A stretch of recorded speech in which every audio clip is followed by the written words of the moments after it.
everybody. It's Eric Pappenfuss. It's Friday, so it must be a buy day. And today, Amanda, we are going to talk about bridges. Oh. Do you know why? I don't. Well, partly because Harrisburg is the city of bridges, but also because I finished watching season 2 of the Gilded Age. Oh. And I really enjoyed the episode on the opening of the Brooklyn Bridge in 1883. Have you seen the Gilded Age? I've seen season 1. Okay, season 2 is even better, and partly because of the bridges. So let's talk about that. But before we get to the Gilded Age in our book, I wanted to remind everybody we're here in the George's Collectible Room, open Fridays and Saturdays. Do you know we sell photographs? We do. We have cabinet cards, tin types, carte de visite, you name it. And here are a couple really interesting Harrisburg photographs that we have of the pedestrian bridge. Wow. And you may not be aware of this, Amanda, but the pedestrian bridge was originally a toll bridge, as were many of the bridges that crossed Susquehanna. So this is the toll house.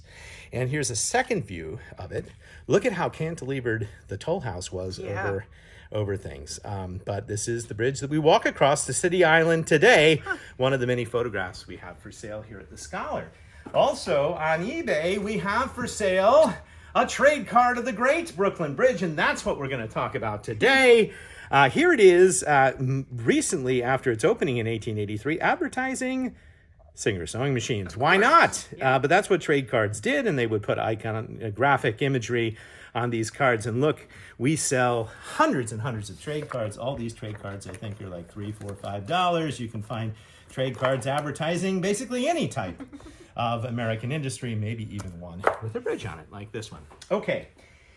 If you had seen the Gilded Age, you would know that the star of the show is somebody a little bit surprising, and her name is Emily Roebling. And Emily Roebling here was the wife of the official engineer of the Brooklyn Bridge. But in reality, as portrayed on the show, she pretty much took over and designed and managed the workers and did everything for a decade, pretty much all by herself. Wow. And deserves credit as the engineer for the Brooklyn Bridge. She was also, later in life, an author, and she went to graduate school for law. She studied law, Amanda, and she got a law degree in New York. Published a famous essay about discrimination against women and the need for equal rights for women. But she also wrote this history of the ancient families of New York, including the Van Cortlandt family. And if you know a Gilded Age, you know there's a Van Ryn family. It's actually amusing. If you go to the list of families in the back, it's pretty much every other Van you can think of. Sure. You can get it. Van Wyck, Van Schaik, Van Rensselaer, Van Schleitenhorst. Well, yes, but Julian Fellows chose that. At any rate, Emily Roebling was incredible, and her family was beset with tragedy with regard to the bridge. Her father-in-law, who started it, was standing on the edge of the dock when a ferry came in and cut his foot off, and he ended up getting tetanus and dying. His son, Washington, who was Emily's husband, then took it over, and he was in charge of the caissons for the bridge, which were the sort of way in which you would build the bridge piers by creating a waterproof surround, and then you go down and you build the bridge piers. Well, he got decompression sickness and was completely disabled, and so Emily Roebling had to do the bridge herself. And this is one of the great aspects of the Gilded Age. Apparently, when she passed away, there wasn't even an obituary. And the New York Times, about 75 years later, fairly recently, in 2018, did an obituary for long-lost obituary for Emily Roebling, apologizing for not having put her obituary in the New York Times at the time. There was even a speech at the opening of the bridge. Emily Roebling is the first person to cross the Brooklyn Bridge, and there was a speech that was given by the future mayor of New York that is reproduced in the Gilded Age, and it basically was a toast to Emily Roebling. It said, "This will be an everlasting monument to the sacrifice, devotion of a woman, and of her capacity for that higher education from which she has been too long disbarred." So, Emily Roebling, a really interesting book. I want to thank Alexander, who's one of our book catalogers, for finding this book. This was actually John Roebling's copy of his mother's book. So John Roebling II, and it was given to somebody after his death, the Roeblings, and a history of New York. A great piece. If you watch season 2 of The Gilded Age, spoiler alert, I guess, Jack invents a new alarm clock. And I thought it would be interesting to show you a patent book, because we've been listing a lot of these on eBay recently. And Jack writes away for a patent. He eventually gets his patent granted, Amanda. Maybe in season 3, we're going to see him go into business.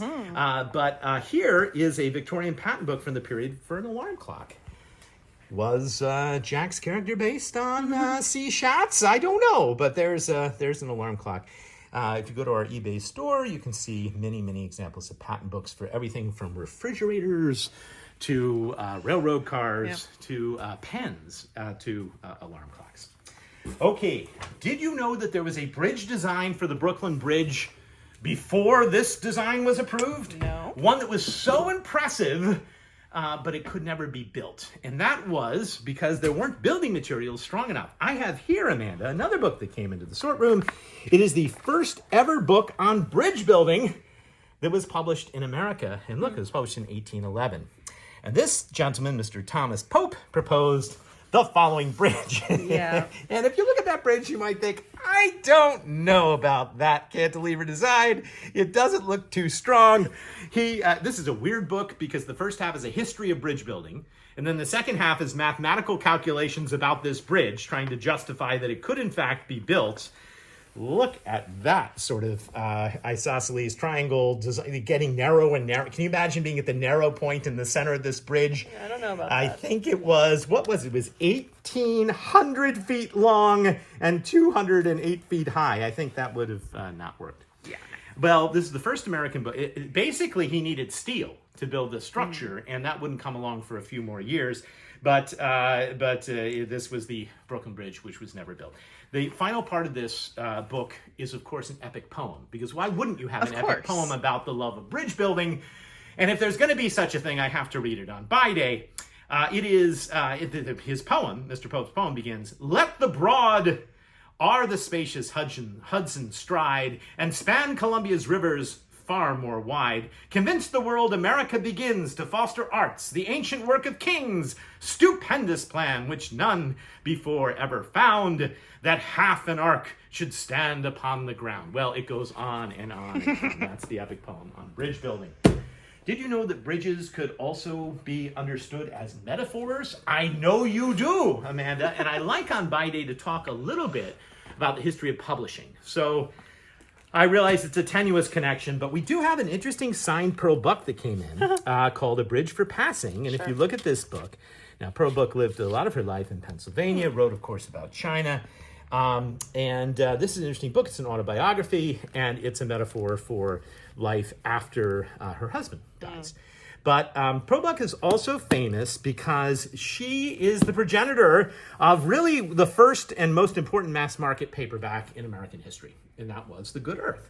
And if you look at the history of mass market paperbacks in this interesting book, Undercover, which we have for sale here in George's, you can read about how pocketbooks was the first widely distributed mass market paper book in American history. This is on the eve of World War II. Their big thing was 25 cents. Wow. And they numbered them. This was number 11, The Good Earth. And Pearl Buck herself, there's a facsimile signature in this pocket paperback, which is actually pretty neat. And read what she says. She says, "I am always deeply glad when any of my books can be put into an inexpensive edition, because I like to think that any people who might wish to read them can do so. Surely books ought to be within the reach of everybody." And that was the motto of Pocket Books. And Good Earth was one of the great first paperbacks ever. Okay, now you know something about mass market paperbacks, bridges, the whole deal. I think it's time to end with a funny book. And I've got to say, Amanda, this is one of these children's books which I can't believe somebody wrote. Sure. It is Galloping Gertie, the children's book about the Great Tacoma Bridge disaster. So it starts with this young boy. He's having a great day. He walks across the bridge with his family. All is going well. But then all of a sudden he looks out the window when he gets home and he sees the bridge starting to collapse. Facial expression, "Oh no," he says. And then, shockingly, we get a series of very, very dark images here of the creaking and crashing of the bridge. Oh, man. Perhaps the most traumatizing children's book ever written, Galloping Gertie, Moral of the story, be careful when you go over a bridge. Make sure bridges are constructed well. Yep. Yes, all those things. Well, thanks for watching. I hope you'll watch next week and every week in the new 2024 calendar year for Buy Day Friday, Fridays at noon.